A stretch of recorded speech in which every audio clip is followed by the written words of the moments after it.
Office के लिए crisp formal shirts हो या वीकेंड पे पहनने वाले वो कैजुअल शर्ट्स या फिर टी शर्ट्स हो, आज महाराष्ट्र में एक ब्रांड बहुत ही फेमस बन गया है और वो है कॉटन किंग। जहां भी जाओ इनके स्टोर्स आपको आसानी से मिल जाएंगे महाराष्ट्र में। 100% कॉटन, नए नए डिजाइन, टॉप क्वालिटी और सबसे महत्वपूर्ण बात पॉकेट फ्रेंडली प्राइसेस। इस वजह से कॉटन किंग ब्रांड थोड़े ही समय में लोगों की बहुत बड़ी पसंद बन गया है। 1996 में एक दुकान के रूप में शुरू हुआ ये बिजनेस आज एक बहुत बड़ा ब्रांड बन गया है, जिसके आज 200 से अधिक सक्सेसफुल स्टोर्स हैं। ये ब्रांड यानी कि कॉटन किंग एक व्यक्ति की जिद और टेक्नोलॉजी का सही से इस्तेमाल कैसे करना है, इसका एक जीता जागता एग्जाम्पल है। बहुत प्रेरणादायी, बहुत इंस्पिरेशनल कहानी है इनकी। आज रोज लगभग 25,000 मीटर कपड़ा इस्तेमाल करके कॉटन किंग 12,000 शर्ट बनाती है और ये शर्ट्स महाराष्ट्र भर के सारे दुकानों में दी जाते हैं बेचने के लिए। ये ब्रांड आखिर इतना बड़ा कैसे हो गया, इस व्यवसाय की शुरुआत कैसे हुई, इस ब्रांड सक्सेस से हम क्या लेसन ले सकते हैं, आइए जानते हैं आज के इस बिजनेस के स्टडी में।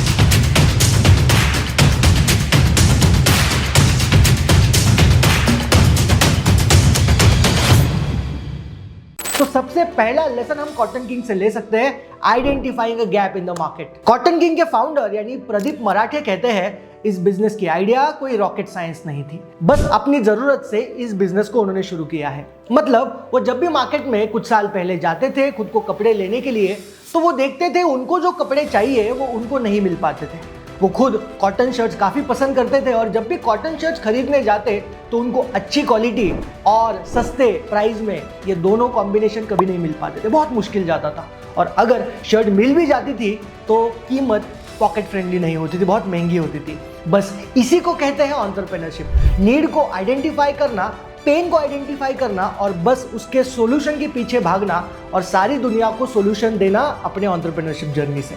MBA इन मार्केटिंग किए हुए मराठे ने मार्केट में इस गैप को सही तरीके से आइडेंटिफाई किया और 1996 में एक बड़ी कंपनी की अपनी खुद की नौकरी छोड़कर कॉटन किंग की स्थापना की। उन्होंने अपना पहला स्टोर पुणे में नल स्टॉप पर खोला।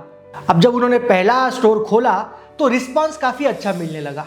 ये अभी तक तो एक रिटेलर बन चुके थे, लेकिन यहां से मैन्युफैक्चर तक का सफर उनका कैसा रहा, आइए देखते हैं। यहां पे आता है हमारा दूसरा लेसन, यानी evolution from retailer to manufacturer. एक बिजनेसमैन की लाइफ में इवोल्यूशन बहुत जरूरी होता है। One has to continuously learn and evolve. Pradeep sir ने भी यही किया। शुरुआत में प्रदीप मराठे अपने स्टोर्स में बेचने के लिए अलग अलग मैन्युफैक्चरर से शर्ट लाते थे, होलसेल में खरीद कर और उसको बेचते थे।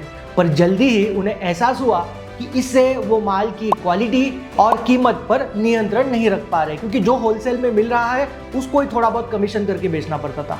तो इसी चीज को उन्होंने आइडेंटिफाई किया, इस पेन को आइडेंटिफाई किया और इसके अलावा कस्टमर के डिमांड रहती थी नई नई डिजाइन, रंग और अलग अलग साइजेस की भी।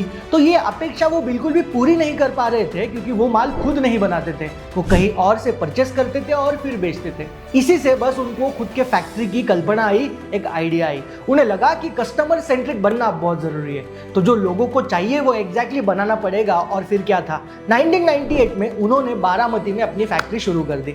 और यहीं से फिर आता है हमारा थर्ड लेसन आज के बिजनेस की स्टडी से, harnessing the technology for efficient. अब फैक्ट्री तो बना दी थी, लेकिन उसको इफिशिएंट बनाना बहुत जरूरी था।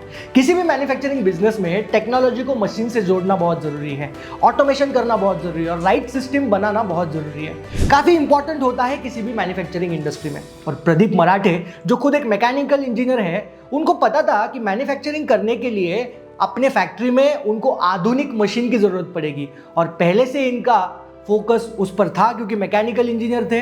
तो फिर क्या था, ये चाइना गए, बार बार गए, वहाँ से सीखे, वहाँ की इंडस्ट्रीज को देखा, अंडरस्टैंड किया और बहुत सारे मशीन्स उन्होंने चाइना से लाना शुरू कर दिया।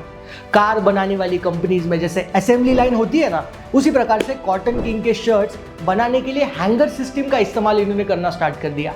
एक शर्ट के सभी पार्ट्स एक हैंगर पर लगाए जाते हैं और फिर क्या है, ये हैंगर धीरे धीरे आगे बढ़ते रहता है और हर मशीन ऑपरेटर अपना काम करके उस हैंगर को अगले ऑपरेटर को भेजता है। इस तरीके से कुछ ही मिनट्स में शर्ट तैयार होते हैं और इसके लिए उनको कोई भी स्किल लेवल की जरूरत नहीं होती है। नई वर्कर्स को इन मशीन की ट्रेनिंग दी जाती है और फिर कुछ महीनों बाद एक्सपीरियंस जैसे ही उनको मिलता है फिर बाद में प्रोडक्शन लाइन पर उनको शिफ्ट किया जाता है। इन मशीन्स की वजह से कॉटन किंग के फैक्ट्री में बने हुए कपड़ों को एक स्टैंडर्डाइजेशन मिला दोस्तों। इन्होंने एक स्टैंडर्डाइज प्रोसेस कर दिया। हर कपड़ा सेम साइज का है, मतलब एक ही साइज के 2 कपड़े होने दीजिए, एकदम सेम टू सेम लगते हैं, क्योंकि ये पूरा ऑटोमेशन से बनता है और इससे काम की गति भी बढ़ती है, स्पीड भी बढ़ती है और ऑफ कोर्स एरर्स भी बहुत कम आते हैं। तो बहुत इंपॉर्टेंट लेसन है ऑटोमेशन को बिजनेस में लाना। चौथा मुझे लगता है quality control through strategic partnership and in house production.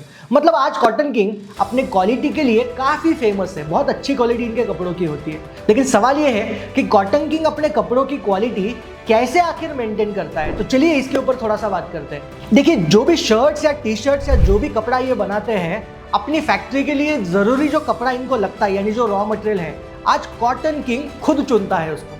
कपड़ों की स्पेसिफिकेशन हो, उसके डिजाइन्स हो, थिकनेस हो, सरफेस का फिनिश हो, इन सब चीज़ों पर काफ़ी ध्यान दिया जाता है और वो कपड़ा उत्पादक को बताते हैं कि कैसे बनाना है और उसी तरीके से वो कपड़ा तैयार करके लेते हैं। यानी कस्टमाइजेशन इन्होंने काफ़ी इसमें किया है। इसके लिए ज़रूरी कपड़ा वो ओपन मार्केट से नहीं लेते दोस्तों, उन्होंने एक स्पेशलाइज्ड क्लोथ मैन्युफैक्चरिंग कंपनी से खुद का टाई अप किया है। मतलब जो कपड़ा उनको लगता है उसमें जो लोग पायनियर है, जो कपड़ा वो बनाते हैं, उससे टाई अप कर लिया है। डेनिम के लिए अरविंद मिल्स काफ़ी फेमस है, अरविंद मिल, उससे इन्होंने टाई अप कर लिया है। शूटिंग के लिए वर्धमान हो बहुत फेमस है, उनके साथ टाई अप कर लिया। और एरोसॉफ्ट जो शर्ट्स होते हैं उसके लिए उन्होंने डोनर से टाई अप कर लिया। यानी जो अपने अपने फील्ड में जो रॉ मटेरियल सही तरीके से उनको दे सकते हैं उनके साथ ही टाई अप कर लिया। बारामती की फैक्ट्री में आया हुआ कपड़ा धुलाई से लेकर फाइनल प्रोडक्ट बनने तक सब कुछ एक ही जगह पर होता है। इससे मॉनिटरिंग काफी आसान जाती है और इससे वो अपने कपड़ों की क्वालिटी को सही तरीके से कंट्रोल कर पाते हैं। और बहुत इंपॉर्टेंट है दोस्तों, सही तरीके से स्ट्रैटेजिक पार्टनरशिप्स करना। इसके बाद बहुत इंपॉर्टेंट लेसन कॉटन किंग से हम ले सकते हैं डायरेक्ट टू कस्टमर मॉडल। यानी बीच वाले जो लोग होते हैं ना, ये बहुत ज्यादा खर्चा बढ़ा देते हैं। एंड कस्टमर तक जो कपड़ा पहुंचता है बहुत महंगा पहुंचता है और यहीं पर उन्होंने पिच किया, इस पेन को आइडेंटिफाई किया। अपने कंपनी में तैयार हुए कपड़े कॉटन किंग अपने ही आउटलेट्स में बेचता है। मतलब इनके कपड़े आपको कहीं और नहीं दिखेंगे। इसके लिए उन्होंने महाराष्ट्र के सारे जगह पर अपने 200 से अधिक स्टोर्स खोल दिए हैं। अपना माल सीधा फैक्ट्री से ही आउटलेट्स पर जाता है और अपना माल सीधा कस्टमर तक ये पहुंचाते हैं। इससे नेचुरली जो मिडल वाले लोग होते हैं, जो डिस्ट्रीब्यूटर्स वगैरह होते हैं, उनका कमीशन हट जाता है और फाइनली कस्टमर को एकदम सस्ते में कपड़ा मिलता है। बहुत इंपॉर्टेंट लेसन आप भी ले सकते हैं। नंबर 6 मुझे लगता है इनोवेटिव फ्रेंचाइजी मॉडल। अब इतने सारे स्टोर्स खोलना तो खुद कंपनी नहीं खोलती है, फ्रेंचाइजी पार्टनर्स ढूंढती है, उनको ये देती है। तो कॉटन किंग का एक फ्रेंचाइजी मॉडल एकदम ही यूनिक है, बाकी सारे ब्रांड जैसा नहीं है। इसमें कॉटन किंग और फ्रेंचाइजी ओनर दोनों को एक विन विन कंडीशन में ले आए हैं। ऐसा एमओयू साइन करते हैं कि दोनों विन विन हो जाते हैं। फ्रेंचाइजी ओनर को कॉटन किंग के साथ किसी भी रकम का डिपॉजिट देना नहीं पड़ता। सिर्फ दुकान के लिए जो जगह है, किराया है, फर्नीचर है या माल खरीदने के लिए लगने वाले जो पैसे हैं वो उनको सिर्फ खर्चने होते हैं। जो स्टार्टिंग में माल खरीदना है उतना ही बस उनको खर्चना होता है। इससे शुरुआती इन्वेस्टमेंट कम होती है और माल बेचकर तुरंत रिटर्न्स अपने फ्रेंचाइजी पार्टनर्स को मिल पाते हैं। इसलिए फ्रेंचाइजी खोलना भी आसान है, कपड़े बेचना भी आसान है, कस्टमर के लिए भी काफ़ी आसान है क्योंकि सस्ता कपड़ा है, अच्छे क्वालिटी का भी है। तो फ्रेंचाइजी ओनर के फायदे के लिए कॉटन किंग और भी एक इंपॉर्टेंट काम करती है दोस्तों।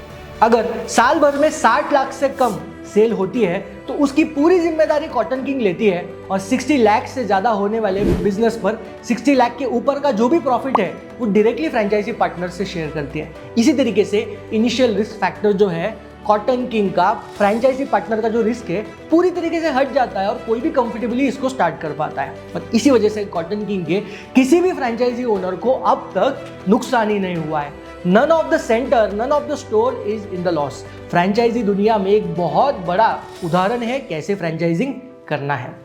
Number 7, green factories and women empowerment. देखिए, फैक्ट्री खोलना, वातावरण को दूषित करना बहुत आसान होता है, लेकिन काम करते करते बड़ा होते होते हमारे पर्यावरण का भी ध्यान रखना बहुत जरूरी है। और बारामती में स्थित कॉटन किंग की फैक्ट्री के लिए जरूरी जो ऊर्जा है, जो भी इलेक्ट्रिसिटी लगती है, 70 से 80% सोलर एनर्जी से आती है। इसके लिए फैक्ट्री की छत पर सोलर के पैनल्स लगे गए हैं, जिससे क्या होता है, जो इलेक्ट्रिसिटी खरीदनी है एमएसईबी से उसके खर्चे कम आते हैं क्योंकि डायरेक्टली अपनी इलेक्ट्रिसिटी खुद प्रोड्यूस करते हैं। तो पर्यावरण से भी कोई छेड़छाड़ नहीं है और सस्ता भी इनका फैक्ट्री चलता रहता है। तो फैक्ट्री में इस्तेमाल होने वाला पानी भी जो है वो शुद्ध करने के लिए रिसाइकल किया जाता है। बहुत सारे मशीनरी लगे हैं तो पानी को भी बार बार रीयूज करते हैं, जिससे जीरो डिस्चार्ज प्लांट ये बन चुका है आज।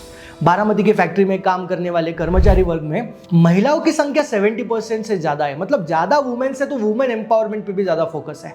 आसपास के गांवों को, महिलाओं को इसमें ये शामिल करते हैं, उनको एक स्टेबल इनकम देते हैं और उनको भी सेट करते हैं। बहुत इंपॉर्टेंट है एंटरप्रेन्योरशिप में सिर्फ पैसा कमाना नहीं होता है, वुमेन एम्पावरमेंट हो या फिर पर्यावरण का ख्याल रखना हो। और इन महिलाओं को मशीन चलाने की ट्रेनिंग दी जाती है। आप रॉ हो, आपके पास कोई स्किल नहीं, कोई फर्क नहीं पड़ता, ये रिक्रूट करते हैं, उनको सही तरीके से ट्रेनिंग दी जाती है और कुछ महीने बाद उनको प्रोडक्शन लाइन पर भी शिफ्ट किया जाता है, उसमें शामिल किया जाता है। और एक पॉइंट बहुत इंपॉर्टेंट है, विजन होना चाहिए एंटरप्रेन्योर के पास। तो vision for expansion and leveraging technology हमारा 8वां लेसन है।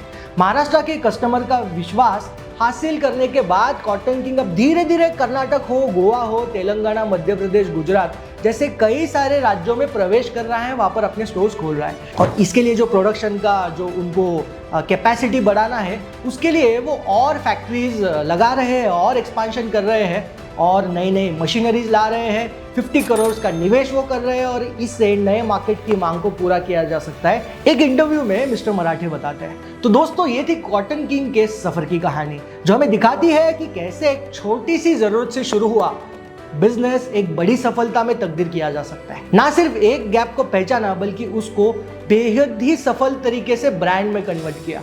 कॉटन किंग की ये यात्रा हमें सिखाती है कि कैसे कस्टमर सेंट्रिक अप्रोच, क्वालिटी पर ध्यान देना और टेक्नोलॉजी का सही से इस्तेमाल करके एक बिजनेस को बहुत बड़ा बनाया जा सकता है। उसका फ्रेंचाइजी मॉडल भी एक इनोवेटिव अप्रोच का उदाहरण है कि कैसे नए नए एंटरप्रेन्योर्स को साथ जोड़ा जा सकता है, कैसे विन विन तरीके से हम भी पैसा कमा सकते हैं, दूसरों को भी पैसा कमाने दिया जा सकता है। बहुत सही एग्जाम्पल ये सिखाता है।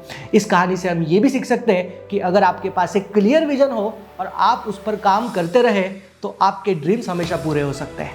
कॉटन किंग आज न सिर्फ महाराष्ट्र बल्कि दूसरे राज्यों में भी अपना नाम बनाने की दिशा में है। ऐसे ही केस स्टडीज इस चैनल पर मैं लाते रहता हूँ। अगर आपको ऐसे केस स्टडीज पसंद है तो कमेंट सेक्शन में बताइए अगली केस स्टडी आपको किस टॉपिक पर चाहिए। मैं और मेरी टीम उसके ऊपर रिसर्च करेंगे और आपके लिए इसी प्रकार की केस स्टडीज इस चैनल पर लाते रहेंगे। फिर मिलते हैं नेक्स्ट वीडियो में, तब तक के लिए I am signing off. Thank you so much. जय हिंद।